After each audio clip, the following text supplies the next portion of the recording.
Bismillahirrohmanirrohim. Assalamualaikum warahmatullahi wabarakatuh. Apa kabar anak-anakku sekalian? Semoga selalu dalam lindungan Allah Subhanahu wa taala dan diberikan nikmat kesehatan. Insya Allah masih bersama dengan Miss Nurul dalam mata pelajaran Ilmu Pengetahuan Alam untuk kelas 9.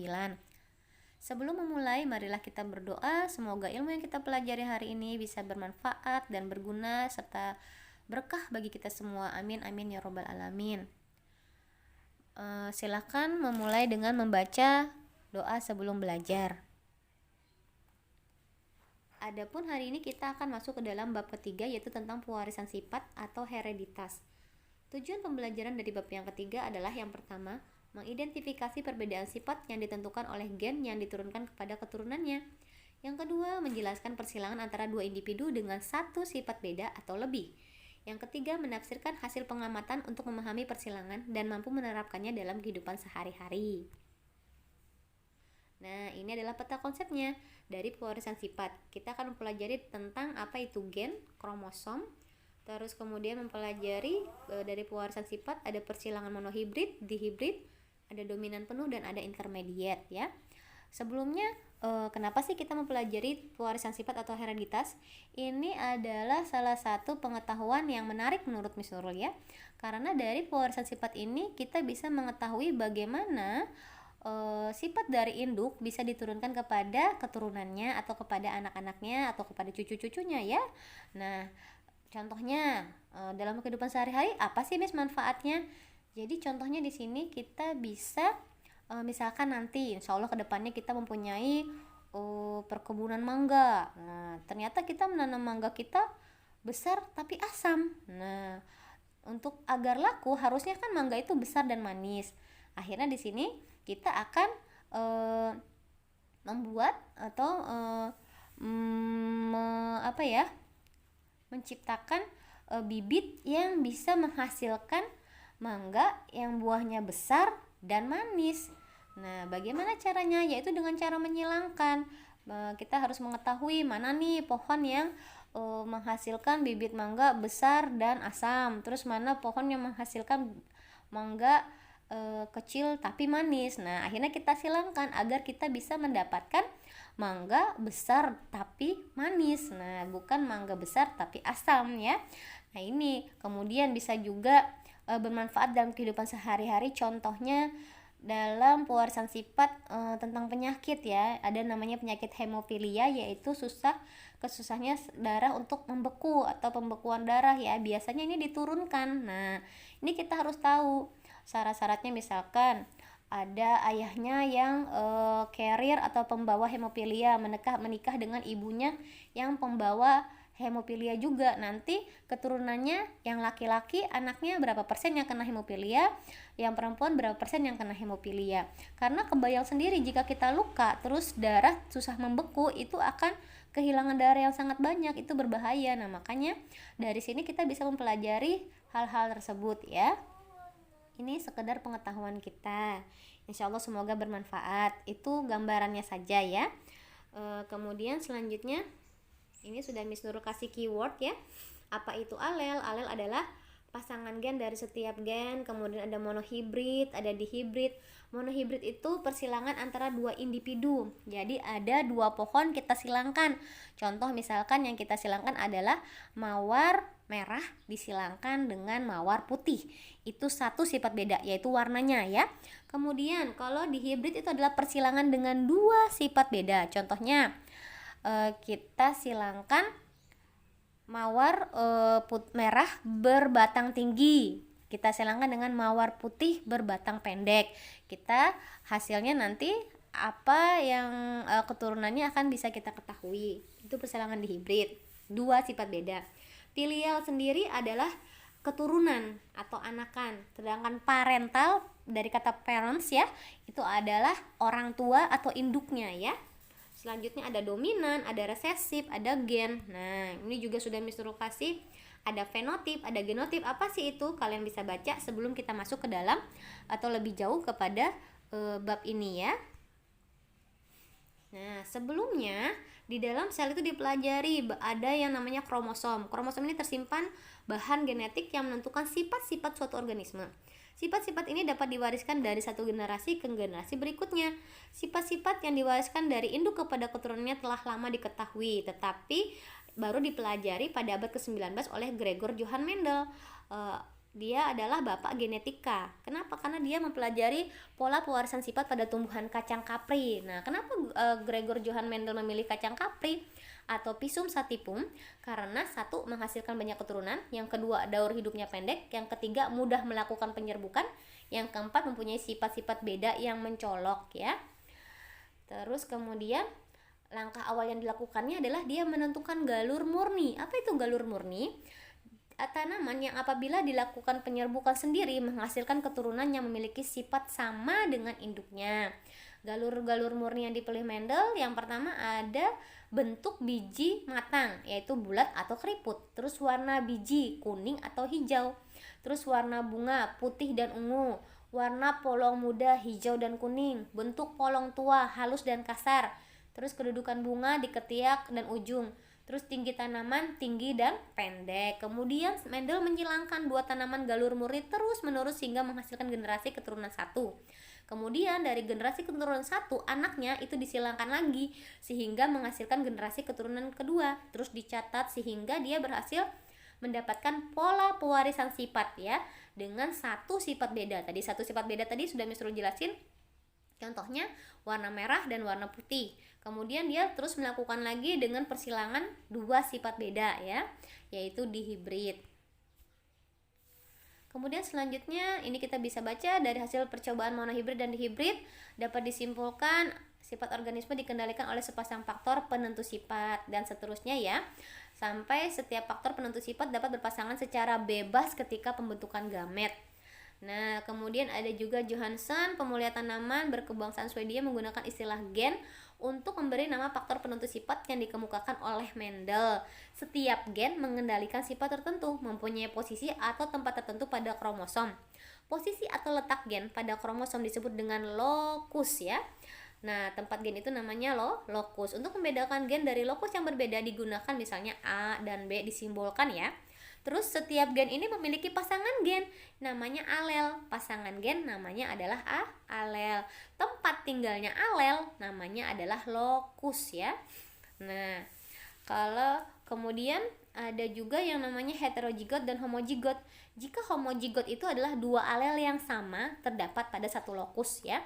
Kemudian heterozigot adalah dua alel yang berbeda terdapat pada satu lokus.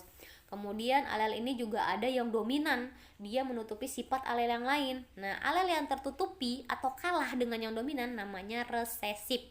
Kalah ya dia. Kemudian selanjutnya Johansson juga menggunakan istilah penotip dan genotip. Apa itu penotip? Penotip itu sifat penampilan fisik yang dapat diamati. Contohnya tadi warna bunga ya, warna merah, warna putih, terus bentuk biji tadi ya, keriput, bulat, terus tinggi tanaman, pendek dan tinggi. Nah, ini yang bisa kita amati namanya fenotip. Sementara genotip adalah jenis gen yang mengendalikan fenotip. Misalnya untuk biji bulat itu apa gennya? Nah, itu namanya genotip, tidak terlihat ya. Selanjutnya adalah ini tadi persilangan monohibrid dan hukum segregasi. Monohibrid adalah persilangan antara dua individu dari spesies yang sama dengan satu sifat beda. Jadi ada dua individu ya, misalkan pohon mangga satu disilangkan dengan pohon mangga yang kedua, sama-sama pohon mangga dari spesies yang sama, tapi dia mempunyai satu sifat beda. Yang pohon mangga pertama menghasilkan buah yang besar, yang pohon mangga yang kedua menghasilkan buah yang kecil. Nah, itu satu sifat beda. Atau ada dua buah pohon mangga, yang satu menghasilkan buah yang manis, yang satu menghasilkan buah yang asam. Nah, itu satu sifat beda. Terus perbandingan percobaan monohibrid menghasilkan genotipnya yang di dalamnya ya pada keturunan kedua adalah 1:2:1. Apa sih Miss ini? Nanti kita akan lihat pada contoh soal nanti ya. Terus fenotip pada keturunan kedua adalah 3:1. Nah ini yang bisa kita lihat adalah 3:1 ya. Contoh buah yang besar nanti bisa kita lihat kalau sudah disilangkan sampai keturunan kedua. Buah yang besar misalkan ada 3, buah yang kecil ada 1. Nah ini contoh perbandingannya saja. Nanti kita lebih detailnya masuk kepada contoh soalnya ya. Hukum segregasi bebas menyatakan bahwa pasangan alel akan bersegregasi secara bebas pada pembentukan gamet yang merupakan hukum 1 Mendel. Akan tetapi ternyata ada beberapa penyimpangan terhadap hukum 1 Mendel, yaitu pada bunga pukul 4. Nah, kok bisa ada penyimpangan? Ternyata pada bunga pukul 4 dia alel M besar yang harusnya dominan mengendalikan M kecil ternyata tidak dominan. Ini adalah kalau pada kasus bunga pukul 4 alel M yang mengendalikan warna merah tidak bersifat dominan penuh terhadap alel M yang kecil, sehingga alel M berpasangan dengan alel M besar berpasangan dengan alel M kecil dihasilkan fenotip merah muda. Nah ini disebut dengan persilangan intermediate. Harusnya kan kalau misalkan dia dominan merah dan putih itu hanya dihasilkan warna merah dan putih, tapi karena dia intermediate sama-sama kuat ya, tidak ada yang dominan, tidak ada yang resesif, akan muncul yang bunga yang berwarna pink. Ini kasusnya pada bunga pukul 4 ya.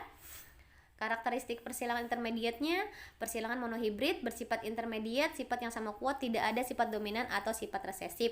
Nah, oke, selanjutnya adalah persilangan dihibrid. Dihibrid adalah persilangan antara dua individu dari spesies yang sama dengan dua sifat beda yang tadi Mas Nurul bilang ya. Contoh kacang kapri berbiji bulat berbatang tinggi disilangkan dengan kacang kapri berbiji keriput berbatang pendek. Ada batang pendek, ada batang panjang tinggi, kemudian ada bulat, ada keriput. Itu dua sifat beda yang berlawanan ya. Nah, jika dilakukan percobaan, perbandingan jumlah genotip pada keturunan keduanya adalah 1:2 banding 2 banding 4 banding 1 banding 2 banding 1 banding 2 banding 1. Harus dihafal nih Miss. Iya, harus dihafal karena ini sudah tetapan ya. Kemudian pada fenotip F2-nya keturunan keduanya adalah 9:3 banding 3 banding 1. Apaan sih Miss ini? Nanti kita lihat lagi pada contoh soal. Tapi kalian harus ingat kalau perbandingan genotip pada keturunan kedua adalah 1:2 banding 2 banding 4 banding 1 banding 2 banding 1 banding 2 banding 1. Sedangkan untuk perbandingan jumlah fenotipnya pada keturunan kedua pada persilangan dihibrid adalah 9:3 banding 3 banding 1. Ini harus ingat ya. Terus berdasarkan hasil percobaan Mendel mendapatkan sebuah kesimpulan bahwa setiap alel dari satu lokus dapat berpasangan secara bebas dengan alel dari lokus yang lain pada pembentukan zigot. Dikenal dengan hukum perpaduan bebas atau hukum 2 Mendel. Nah, hukum 1 Mendel tadi kan dia bebas berpisah. Sekarang hukum 2 Mendel dia bebas mencari pasangannya setelah berpisah ya, seperti itu. Kemudian selanjutnya adalah tentang contoh soalnya persilangan monohibrid ya. Nanti Miss kasihkan atau berikan video bagaimana runutannya. Ini masih kita pelajari secara contoh soal biasa. Nanti akan ada runutan penulisan atau cara menjawabnya ya. Pertama ada contoh soal persilangan monohibrid. Persilangan antara bunga mawar merah dengan bunga mawar putih. Bunga mawar merah disimbolkan dengan M besar, bunga mawar putih disimbolkan dengan M kecil, dengan gen M besar bersifat dominan penuh terhadap M kecil, berarti merah dominan terhadap putih. Lakukan persilangan sampai mendapatkan keturunan kedua. Nah, diketahui tadi sudah ya, mawar merah M besar, mawar putih M kecil, merah dominan terhadap putih. Bukan seperti bunga pukul 4. Ini adalah persilangan monohibrid, bukan intermediate. Ingat, merah dominan terhadap putih. Nah, lihat. Selanjutnya, yang pertama kita tentukan adalah parental pertamanya. Orang tua indukan pertamanya adalah mawar merah disilangkan dengan mawar putih. Genotipnya apa sih? M besar, M kecil. Terus ada gametnya nggak? Ada. Mawar merah gametnya M besar, mawar putih gametnya M kecil.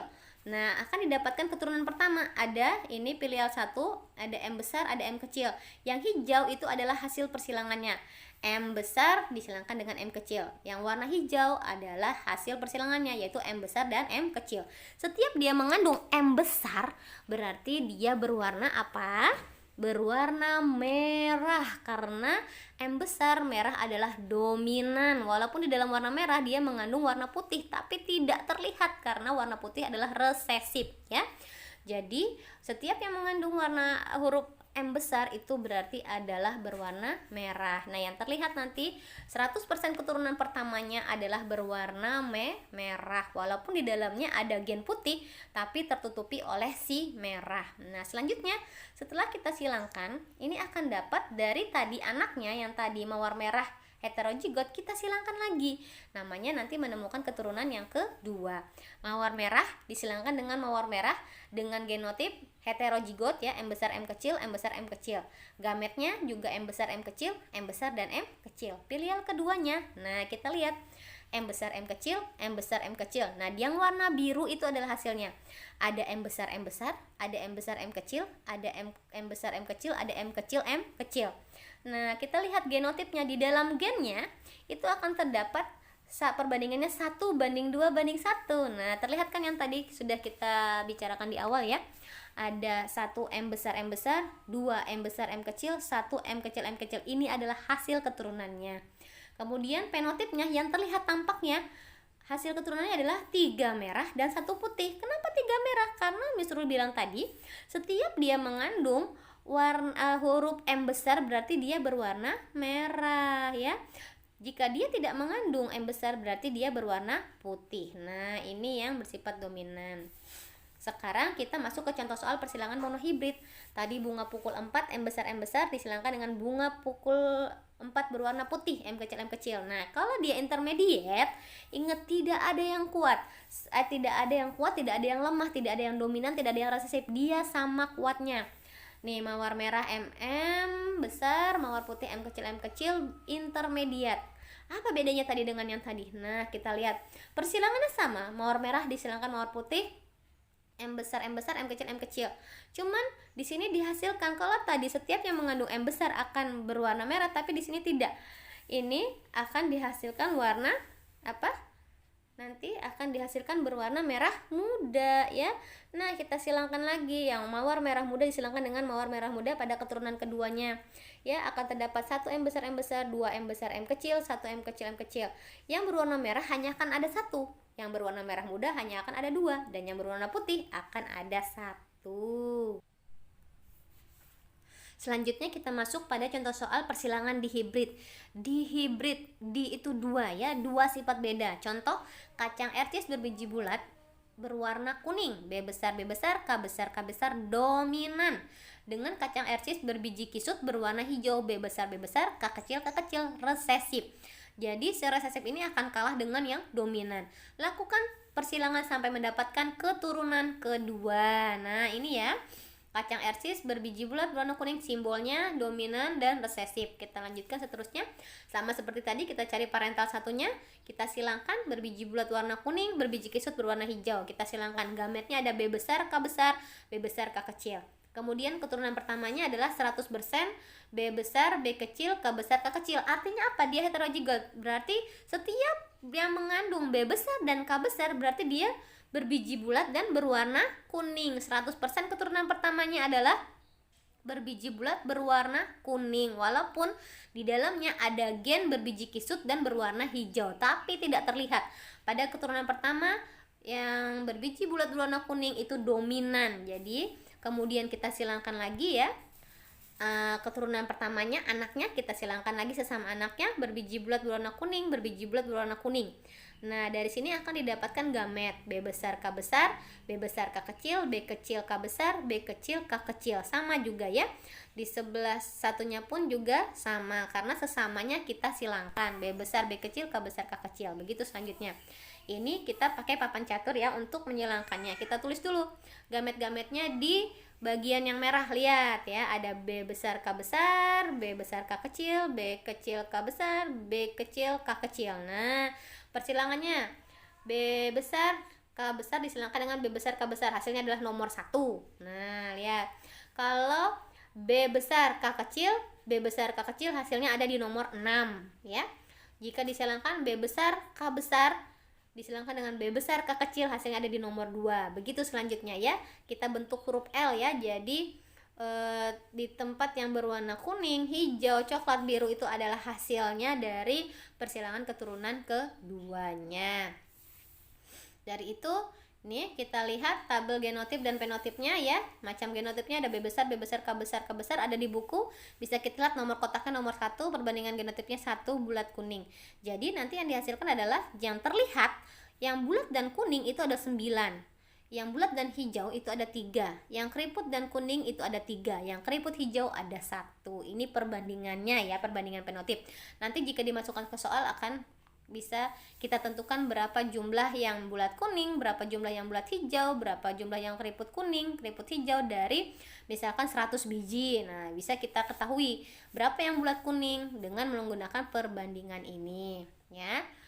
Nanti kita ada contoh soalnya lagi ya. Oke, baik. Selanjutnya kita masuk ke selanjutnya kita masuk ke dalam perhitungan yang selanjutnya. Nah, ini adalah tabel hasil perbandingan tadi. Genotip F2, B besar, B besar, K besar, K besar itu ada 1 ya. Sama ya perbandingannya, lihat. 1 banding 2, banding 2, banding 4, banding 1, banding 2, banding 1, banding 2, banding 1. Itu yang tidak terlihat di dalam gennya. Sedangkan fenotipnya yang terlihat bulat kuning ada 9, bulat hijau ada 3, keriput kuning ada 3, keriput hijau ada 3. Ini hanya perbandingannya saja. Baik, selanjutnya. Nah, ini bentuk lain tabelnya yang Miss Rul buatkan. Nah ya, semoga bisa membantu ya. Ini nanti kita pelajari, nanti Miss Rul kasih penjelasannya berupa tulisan nanti ya, jadi bisa kalian pahami. Nah, sambil dibaca-baca lagi ya, karena tidak bisa mungkin dalam, mudah-mudahan bisa dalam satu kali pemaparan, tapi akan Miss Rul ulang dengan memberikan contoh soal lagi berikutnya ya. Baik, sekian video pembelajaran kali ini. Nanti kita masuk kepada video pembelajaran tentang contoh soal. Nanti Miss perkaya dengan contoh soal yang lain ya. Contoh soal yang mudah sehingga kalian bisa ya. Terima kasih semuanya, semoga bermanfaat. Bagi kalian semua, mohon maaf jika ada kata-kata yang salah, bisa diingatkan, nanti bisa diwapri ya, karena kita sama-sama belajar ya. Miss Nurul hanya tahu lebih dulu aja daripada kalian. Jika kalian sudah tahu, kita sama-sama bisa ya, insya Allah ya. Terima kasih semuanya. Jazakumullahu khairan. Wassalamualaikum warahmatullahi wabarakatuh. Selamat belajar anak-anak. Terima kasih. Mau hadiah? Baca ini ya. Syukron.